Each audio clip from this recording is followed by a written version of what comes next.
ரசூலுல்லாஹி ஸல்லல்லாஹு அலைஹி வஸல்லம் இடத்தில் ஒரு நபித்தோழர் கேட்கிறார், யா ரசூலல்லாஹ், ஒரு அமலை சொல்லுங்கள், அந்த அமல் என்னை சொர்க்கத்தில் அழைத்து செல்ல வேண்டும். லா தக்தப் வலக்கல் ஜன்னah, கோபப்படாதே, உனக்கு சொர்க்கம் உண்டு.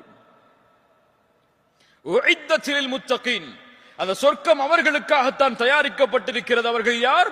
கோபத்தை விழுங்குவார்கள். ரசூலுல்லாஹி ஸல்லல்லாஹு அலைஹி வஸல்லம் சொன்னார்கள், ரொம்ப அழகான ஹதீஸ், யார் ஒருவர் கோபத்தை கட்டுப்படுத்துகிறாரோ, அதை வெளிப்படுத்துவதற்கு தகுதி இருந்தும், வெளிப்படுத்த முடியும் என்ற நிலைமை இருந்தும் யார் கோபத்தை கட்டுப்படுத்துகிறாரோ, அல்லாஹ் ரப்புல் ஆலமீன் நாளை மறுமையில் படைப்புகளுக்கு முன்னால் அவரை அழைத்து சொல்லுவான், ஹூரிலின் பெண்ணில் எந்த பெண் உனக்கு தேவையோ எடுத்து செல் என்று. உங்க மனைவி உங்களை கோபப்படுத்துறாங்கன்னு சொன்னா, அந்த கோபத்தை விழுங்குங்கள், அல்லாஹ் இந்த பெண்ணை விட சிறந்த பெண்ணை மறுமையில் தருவான் என்று.